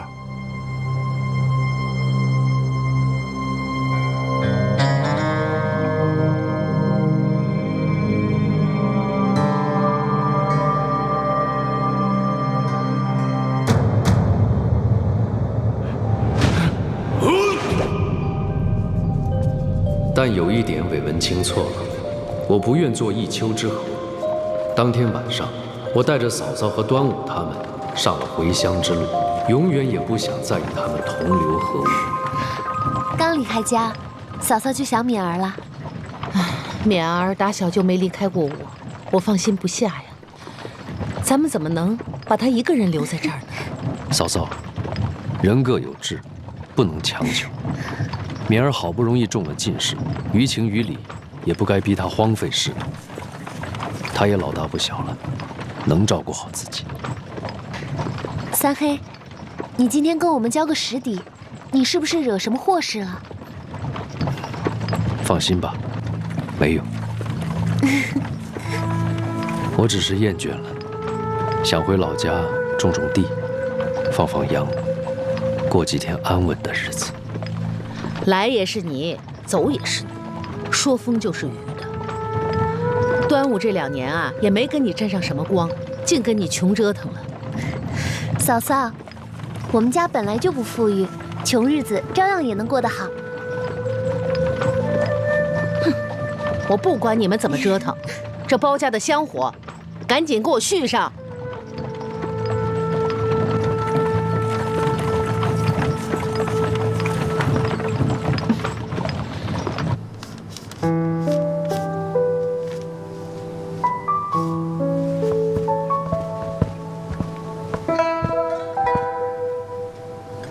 尹小姐，哎，范大人，快请坐。您怎么来了呀？范某冒昧造访，打扰了小姐作画，失礼了。不要紧，反正也只是一团乱麻。小姐，你这是画的？包黑子夜行图。哦。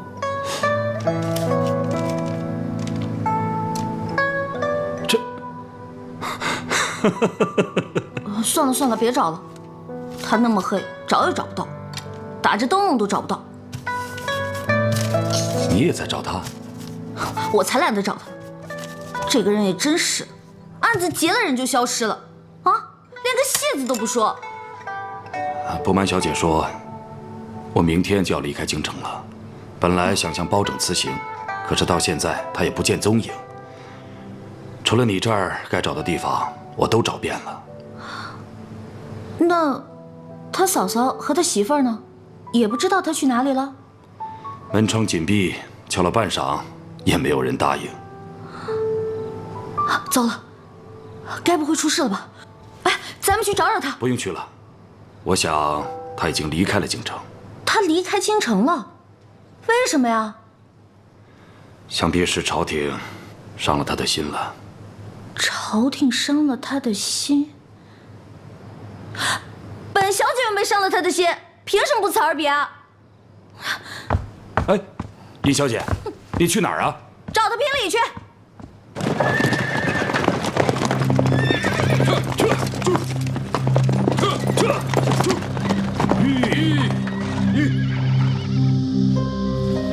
雨柔姑娘，范大人，范大人，包拯赶回来给您饯行了。包拯，我以为你已经……昨夜是我一时糊涂，不辞而别，天还没亮就后悔了。是尹小姐把你追回来了？是他自己回来的。范大人，3年前我在这里受您一拜，今日要还您一拜，这可万万使不得。范大人身先士卒，包拯却知难而退，这一拜既是惭愧，又是敬意。快快请起，快快请起。包拯，范某都记在心里了。范大人，此番凶险重重，您一定要多多保重。谋事在人，成事在天。你身在朝廷，更要多多保重。张龙、赵虎，在。你们务必照顾好范大人。大人放心，办案不是我们擅长的，做护卫，您就放心吧。拜托二位了，天道昭彰，自有公断。保重，保重。改革者被罢黜京城，舞弊的2个当事人却双双迈进朝堂。这样的结局，恐怕连张子雍、陈世美也感到惊讶。这场博弈，先天下之忧的范大人输了，这场博弈我也输了。我们输给了权力的游戏，输给了朝堂的荒诞。张子雍虽不善策论，但武艺和谋略在众考生中独占鳌头。朕因才试举，特封为5科状元，即日起任禁军统领一职。叩谢皇上。陈世美才学出众，乃是我大宋急需的人才。微臣谢皇上隆恩。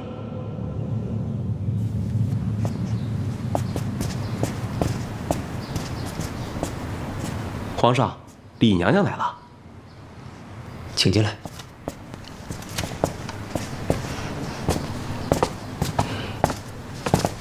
娘怎么亲自来看孩儿？应该孩儿去看娘才是。你操持国事已经够繁忙了，娘也帮你分担不了什么，只能帮你看着点身边还缺什么。那娘今天来是有什么事吗？一儿，杨太妃找过娘好多次了，让娘和你说重用夏怀民。你父皇当年身边有周怀仁，你现在身边的人呢？现在看家护院的禁军统领首鼠两端，夏怀敏不可信赖。夏怀敏原本是张德林的人，怎么就成了刘娥的人？你父皇后宫的嫔妃不止我们几人，为何其他的姐妹都去为你父皇守灵，而杨太妃还可以在宫中享受荣华富贵呢？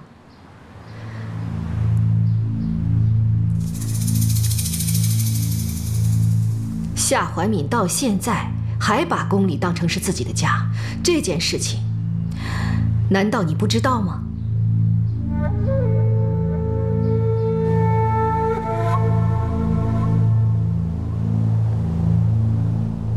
张大人，有什么事您说。有2个问题，还望夏统领能够解答。请讲。这宫墙上有一个守门人，他原来是张德林的人，如何又变成了刘太后的人？在先皇的后宫当中，为何只有杨太妃一人没去守灵，而在宫里独享荣华富贵？淫乱后宫可是诛九族的大罪，你们2人在劫难逃。但念在当年火案中，夏统领曾助皇上一臂之力，我愿意帮夏统领一把。夏统领，开个条件吧。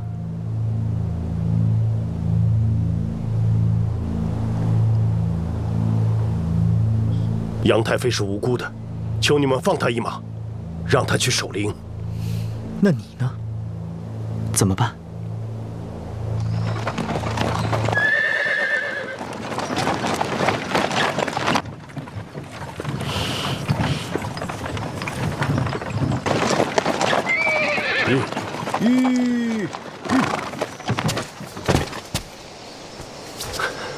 来，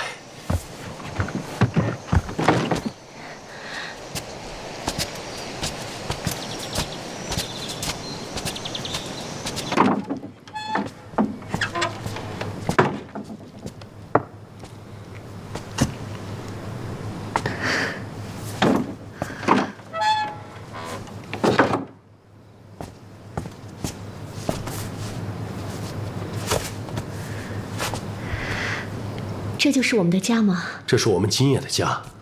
赶了一天的路，你一定累了吧？今晚先在这里歇息一下。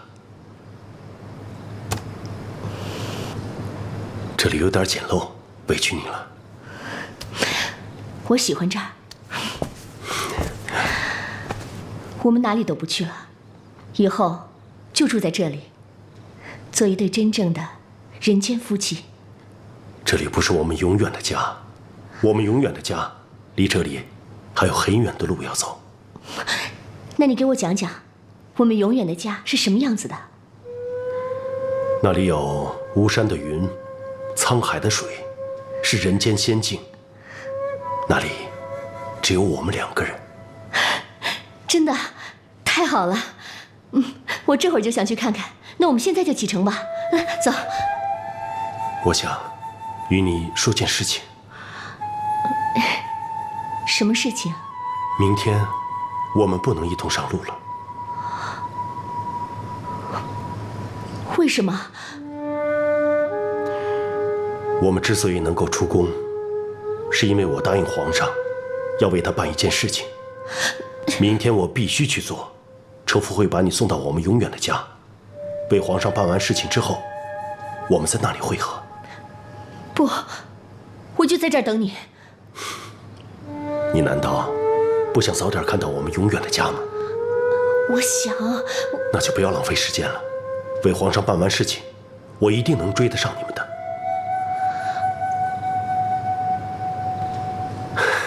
听话。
知道陈公子写的一首锦绣文章，但不知其意如何。啊，略知一二。好，那你看看这盘残局，该如何？啊，应该是和局，双方势均力敌，分不出胜负。不会吧？红方还多一个车啊！只要黑方这马把车吃掉，这才叫和局。啊，相爷说的是，这马把车吃了，才是和局。好，是一盘和局。本相如果把朝廷比作一盘棋局，那你如何布局啊？啊，晚生懂了。您是相，张大人是车，皇上是帅，可不知道这马。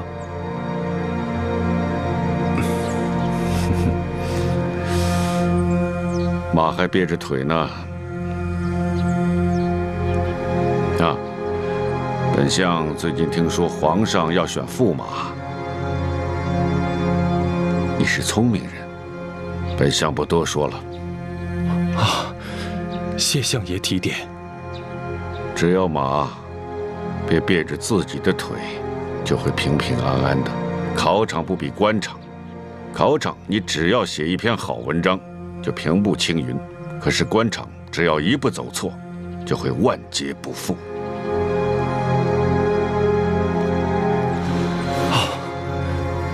学生甘愿拜在相爷门下，做相爷的一支笔。相爷说一个字，学生就写一个字。